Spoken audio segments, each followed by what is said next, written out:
Stuffed green paratha ಹೆಂಗೆ ಮಾಡೋದು ಅಂತ ತೋರಿಸ್ತೀನಿ. ಇದು ಸ್ವೀಟ್ ಕರ್ಡ್ ಜೊತೆ ತಿನ್ನೋಕ್ಕೆ ತುಂಬ ಚೆನ್ನಾಗಿರುತ್ತೆ.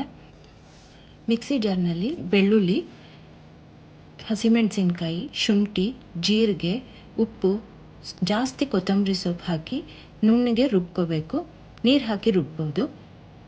ಒಂದು ಬೌಲ್ನಲ್ಲಿ ಕಡಲೆ ಹಿಟ್ಟು ಹಾಕ್ಕೊಂಡು ರುಬ್ಬಿರೋ ಮಿಶ್ರಣ ಹಾಕಿ ಚೆನ್ನಾಗಿ ಮಿಕ್ಸ್ ಮಾಡ್ಕೋಬೇಕು. ಸ್ವಲ್ಪ ಅರಿಶಿನ ಹಾಕ್ಕೊಂಡು ಮಿಕ್ಸ್ ಮಾಡ್ಕೋಬೇಕು. ಅರಿಶಿನ ಆಪ್ಷನಲ್ಲು. ಈ ಥರ ಮಿಕ್ಸ್ ಆದಮೇಲೆ ಸ್ವಲ್ಪ ಆಯಿಲ್ ಹಾಕಿ ಚೆನ್ನಾಗಿ ಮಿಕ್ಸ್ ಮಾಡ್ಕೋಬೇಕು. ಬೇಕಾದರೆ ಸ್ವಲ್ಪ ನೀರು ಹಾಕ್ಕೋಬೋದು. ಈ ಕನ್ಸಿಸ್ಟೆನ್ಸಿ ಇರಬೇಕು, ಆವಾಗ ಹಚ್ಚೋದಕ್ಕೆ ಈಸಿ ಆಗುತ್ತೆ. ಗೋಧಿ ಹಿಟ್ಟನ್ನ ನಾರ್ಮಲ್ ಚಪಾತಿ ಹಿಟ್ಟು ಹೆಂಗೆ ಕಲಿಸ್ತೀವೋ ಹಂಗೆ ಕಲಿಸ್ಕೊಂಡು ಉಂಡೆಗಳು ಮಾಡಿ ಈ ಥರ ದೊಡ್ಡದಾಗಿ ಲಟ್ಟಿಸ್ಕೋಬೇಕು. ಆವಾಗಲೇ ಮಾಡ್ಕೊಂಡಿರೋ ಮಿಕ್ಸ್ಚರ್ನ ಚಪಾತಿ ಮೇಲೆ ಹಚ್ಚಿ ಈ ಥರ ಕಟ್ ಮಾಡಿ ಟ್ರಯಾಂಗಲ್ ಶೇಪ್ಗೆ ಫೋಲ್ಡ್ ಮಾಡಿಕೊಂಡು ಡ್ರೈ ಪೌಡ್ರ್ ಹಚ್ಚಿ ಮೆತ್ತಗೆ ಲಟ್ಟಿಸ್ಕೋಬೇಕು. ತುಂಬ ಪ್ರೆಸ್ ಮಾಡಿ ಲಟ್ಟಿಸ್ಬಾರ್ದು, ಸ್ಟಫಿಂಗ್ ಆಚೆ ಬಂದುಬಿಡುತ್ತೆ.